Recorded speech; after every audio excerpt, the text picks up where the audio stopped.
আমরা কথা দিচ্ছি আপনাদের ভোটে আল্লাহ তাআলা যদি আমাদেরকে মেহেরবানি করে নির্বাচিত করেন, সরকার গঠনের সুযোগ দেন, আল্লাহর কসম জনগণের একটা টাকার উপরে আমরা হাত বসাবো না।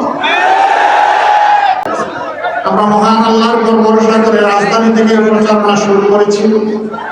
গতকাল উত্তরবঙ্গের 4টি জেলায় আমাদের সফর ছিল, তা সমাপ্ত করে আজকে ফজরের পর থেকে আমাদের পুনরায় সফর শুরু হয়েছে। আরও 3টি জনসভা আমাদের সামনে হাতে রয়ে গেছে। আবার কাল সকাল থেকে ঢাকায় বিভিন্ন গুরুত্বপূর্ণ দেশের রাষ্ট্রদূতদের সাথে বৈঠক। সেই হিসাবে আমি এখানে দীর্ঘ কোনো বক্তব্য রাখবো না। আমি শুধু আপনাদেরকে কথা দিতে এসেছি, আপনাদের ভালোবাসা, আপনাদের দোয়া, আপনাদের সমর্থন, আপনাদের ভোট যদি আমাদেরকে আপনারা সমঝিয়ে দেন, আমরা ইনশাআল্লাহ আমাদের সর্বশক্তি দিয়ে আপনাদের আমানত হেফাজত করবো ইনশাআল্লাহ। এই আমানত আমরা হারিয়ে যেতে দিব না। আমরা কথা দিচ্ছি আপনাদের ভোটে আল্লাহ তাআলা যদি আমাদেরকে মেহেরবানি করে নির্বাচিত করেন, সরকার গঠনের সুযোগ দেন, আল্লাহর কসম জনগণের একটা টাকার উপরে আমরা হাত বসাবো না। আল্লাহ যেন সীমিত হালাল রুজির মাধ্যমে আমাদেরকে এই দুনিয়ায় সম্মানজনকভাবে করার তৌফিক দান করেন। আমরা কথা দিচ্ছি যদি আল্লাহ আমাদেরকে সরকার গঠনের সুযোগ দেন, আমরা চাঁদাবাজদের অস্তিত্ব বাংলাদেশের 56,000 বর্গ মাইলের উপর সহ্য করব। মহান আল্লাহ যদি আমাদেরকে সুযোগ দেন, সর্বপর্যায়ের দুর্নীতিকে মাটির নিচে আমরা গেড়ে দেওয়ার চেষ্টা করব।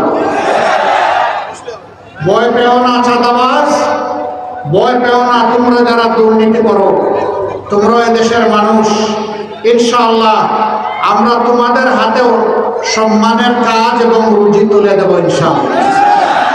তোমরাও সেদিন গর্বের সাথে বাংলাদেশে বসবাস করবা। তোমাদেরকে অপমানিত করা হবে না, কারণ এই দেশকে আমরা ভালোবাসি, এদেশের মানুষকে আমরা ভালোবাসি। তোমরাও সেই মানুষের অংশ। হয়তো বা লোভের বশবর্তী হয়ে তোমরা কিছু খারাপ কাজ করে ফেলেছ, আল্লাহর দরবারে তওবা করবা, যার হক তার ফেরত দেবা, আর এরপরে ভালো হয়ে চলবা ইনশাআল্লাহ। প্রিয় দেশবাসী, আমরা কথা দিচ্ছি বিচার আর টাকার বিনিময়ে বিক্রি হবে না। ন্যায় বিচার সকলের জন্য নিশ্চিত করা হবে। তার পেশা কি, বয়স কি, ধর্ম কি, আদালত এটা দেখবে না। আদালত দেখবে সে একজন ক্ষতিগ্রস্ত মানুষ কিনা, সে মজলুম কিনা। যদি ক্ষতিগ্রস্ত এবং মজলুম হয়, আদালত অবশ্যই তার পক্ষে রায় দেবে। আদালত দেখবে না কে প্রেসিডেন্ট আর কে প্রধানমন্ত্রী আর কে মন্ত্রী আর কে এমপি। আদালত দেখবে তিনি অপরাধ করেছেন কিনা। যদি তিনি অপরাধ করেন, প্রেসিডেন্ট হলেও তিনি অপরাধী, আরও বিচার হবে। আমি আমাদের দিকে খাড়া চোখ, তাজা চোখ রাখার জন্য আপনাদেরকে অনুরোধ করব। আমরা যদি সত্য থেকে হেলে যাই, আমাদেরকেও ছাড় দেবেন না। বিশেষ করে সাংবাদিক বন্ধুদেরকে অনুরোধ করব, আপনারা ওয়াচ ডগ হিসাবে আমাদেরকে অত্যন্ত তীর্যকভাবে দেখবেন। তবে আপনাদের কাছে আমাদের অনুরোধ, সাদাকে সাদা বলবেন, কালোকে কালো বলবেন। সাদার গায়ে কোনো কালো প্রলাপ লাগাবেন না এবং কোনো কালোকে গোপন করবেন না। তাহলে এই দেশ ভালো চলবে এবং আপনাদের অবদানের জন্য দেশবাসী আপনাদের কাছে কৃতজ্ঞ থাকবে। আমরা মিডিয়াকে সেই জায়গাটায় দেখতে চাচ্ছি। প্রিয় দেশবাসী, বগুড়ার জন্য কিছু কথা ছিল, আমরা জনসভায় বলে এসেছি। দোয়া করেন যে কথাগুলো বলেছি আমরা যেন রক্ষা করতে পারি। বিপুল সংখ্যক মায়েরা এখানে এসেছেন। এই সময়টা ঘর থেকে সাধারণত বের হওয়ার সময় না, এই সময় দুপুরের খাবার, ঘর সামাল দেওয়ার সময়। তার আল্লাহ তাআলার ভালোবাসা এখানে চলে এসেছেন। মহান মাবুদের দরবারে দোয়া করি, হে আল্লাহ, যারা তোমার ভালোবাসায় ঘর থেকে বের হয়ে এখানে এসেছেন, তুমি মেহেরবানি করে তাদেরকেও ভালোবাসো, আমাদের সকলকে ভালোবাসো। আমরা দেশকে একটি ভালোবাসা এবং পারস্পরিক সম্মানের দেশ হিসাবে আমরা গড়ে তুলতে চাই। মায়েরা ইনশাআল্লাহ মর্যাদার সাথে শান্তিতে নিরাপদে ঘরে থাকবেন। মায়েরা ইনশাআল্লাহ মর্যাদার সাথে না শান্তিতে নিরাপদে ঘরের বাইরে চলাচল করবেন। এবং ইনশাআল্লাহ দেশের উন্নয়নের জন্য কর্মক্ষেত্রে একইভাবে তারা মর্যাদা এবং নিরাপত্তার সাথে কাজ করবেন। সকল পেশায় তাদের অন্তর্ভুক্তি নিশ্চিত করা হবে ইনশাআল্লাহ। সেদিন তারা মর্যাদার সাথে করবেন আর গর্বের সাথে বলবেন, আমিও দেশ গড়ার একজন কর্মী। যেভাবে একজন যুবক কিংবা একজন প্রৌঢ় বা বৃদ্ধ মানুষ বলবে। আমরা কিছু নীতিমালা ঘোষণা করেছি ইতিমধ্যে। 5 বছর বয়স পর্যন্ত সকল সন্তানের চিকিৎসার ভার নেবে রাষ্ট্র। 60 বছরের ঊর্ধ্বে সকল বয়স্ক মানুষের চিকিৎসার ভার নেবে রাষ্ট্র। তবে যারা রাষ্ট্রকে সহযোগিতা করবেন তাদের সচ্ছলতার কারণে রাষ্ট্র তাদের কাছে কৃতজ্ঞ থাকবে। মাঝখানের বয়সের লোকদের কি হবে? তাদেরকে কার কাছে আমরা সমঝাবো? তাদেরও ভার রাষ্ট্র নেবে, তবে তাদেরকে অংশীদারিত্ব গ্রহণ করতে হবে। আমরা অলিক কোনো ওয়াদা দেব না, মিথ্যা কোনো আশ্বাস দেব না। মিথ্যা আশ্বাস মানুষকে অপমানিত করে এবং মানুষকে দুকায় ফেলে। আমরা ওদিকে নাই। আমরা যুবক যুবতীদেরকে বলছি, তোমাদেরকে আমরা কোনো বেকার ভাতা দেব না ভাই এবং বোনেরা। তোমাদেরকে বেকার বানিয়ে রাখতে চাই না। তোমাদের 2 হাতকে দেশ গড়ার কারিগরের হাত বানাতে চাই।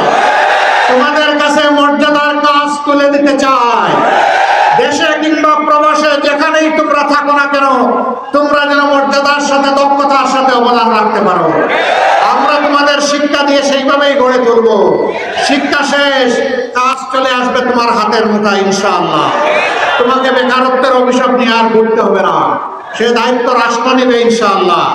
এবং এখানে বেহুদা সার্টিফিকেটের কোনো বোঝাও তোমাকে বহন করতে হবে না। যার জন্য যে শিক্ষা উপযুক্ত, যার মেধা যেখানে প্রযোজ্য, তার মেধা বিকাশে রাষ্ট্র হবে তার সঙ্গী ইনশাআল্লাহ তাআলা আজিম। সেই মর্যাদার বাংলাদেশ আমরা করতে চাচ্ছি। আপনারা দোয়া করবেন, আল্লাহ তাআলা আপনাদেরকে সত্যের পক্ষে দাঁড়ানোর তৌফিক দিন। আল্লাহ তাআলা আপনাদেরকে ন্যায়ের পক্ষে অবস্থান নেওয়ার তৌফিক দিন। আল্লাহ তাআলা দুর্নীতিবাজদের, চাঁদাবাজদের, দখলবাজদের, মামলাবাজদের বিরুদ্ধে আপনাদেরকে অবস্থান নেওয়ার তৌফিক দান করুন। ব্যক্তি নয়, মার্কাও নয়, আদর্শ। এবং সেই আদর্শের লালন করবেন যেই ব্যক্তি, তাকেই আপনারা ইনশাআল্লাহ বেছে নেবেন। আমাদের আদর্শ দুনিয়ার শ্রেষ্ঠ আদর্শ নবী করিম সাল্লাল্লাহু আলাইহি সাল্লামের আদর্শ। সম্মানিত ভাইয়েরা, আরেকটা ভোট চাইব পাল্লার পাশাপাশি। সেই ভোটটা হচ্ছে হা ভোট। এই হা ভোটে ভোট দেওয়ার মানেই হচ্ছে যত 15.5 বছরে জালিমের হাতে যারা শহীদ হয়েছেন তাদের প্রতি সম্মান দেখানো। এই হা ভোটের মানে হচ্ছে বাংলাদেশে এই হা ভোট বিজয়ী হলে আর কোনো ফেসিবাদের জন্ম হবে না ইনশাআল্লাহ। হা ভোট জয়যুক্ত হলে চাঁদাবাজরা চাঁদাবাজি ছেড়ে দিয়ে মহৎ পেশায় তারা সংযুক্ত হয়ে যাবে। ঘুষখোররা আর ঘুষ খাবে না, লজ্জা পাবে। তারা বলবে না, আমি সম্মানের চাকরি নিয়েই সন্তুষ্ট থাকতে চাই, গর্বিত নাগরিক হিসেবে বাঁচতে চাই। হা ভোটের মানেই হচ্ছে আরো অনেক কিছু। কারো চোখ রাঙ্গানিকে পরোয়া না করে, সব দেশের সাথে বন্ধুত্ব চাই। কেউ আমাদের প্রভু হয়ে আসুক, তা আমরা বরদাস্ত করব। বাংলাদেশের মানুষ ভাঙবে কিন্তু মচকাবে না, অন্যায়ের কাছে মাথা নত করবে না, আধিপত্যবাদকে আর মেনে নেবে না। আমরা আধিপত্যবাদকে আমাদের সন্তানেরা জুলাইয়ের লাল কার্ড দেখিয়েছে, এটা স্থায়ী লাল কার্ড। এই কার্ড আর সবুজ হবে না কখনো, এমনকি হলুদও হবে না। এটা লাল কার্ড হিসাবেই থাকবে। আল্লাহ হাফিজ। বাংলাদেশ জিন্দাবাদ, বাংলাদেশ জামাত ইসলামী জিন্দাবাদ, 10 দলীয় নির্বাচনী ঐক্য জিন্দাবাদ। আপনাদেরই প্রিয় মানুষ জনাব মৌলানা তবিবুর রহমান, তার হাতে আমরা ইনসাফের প্রতীক তুলে দিচ্ছি। বাংলাদেশে আমরা ইনসাফ কায়েমে প্রতিজ্ঞাবদ্ধ। ইনসাফ কায়েম হইলে সমাজের আবর্জনা দূর হয়ে যাবে ইনশাআল্লাহ। আপনারা ইনসাফের পক্ষে থাকবেন? আলহামদুলিল্লাহ। ঘরে ঘরে আওয়াজ পৌঁছে দিবেন। 12 তারিখ পাল্লার বিজয় এই আসনে নিশ্চিত করে ইনশাআল্লাহ আপনারা ঘরে ফিরে মহান আল্লাহর দরবারে 2 রাকাত নামাজ পড়ে সেজদা দিয়ে শুকরিয়া আদায় করবেন। সবাইকে ধন্যবাদ। আসসালামু আলাইকুম ওয়া রাহমাতুল্লাহ।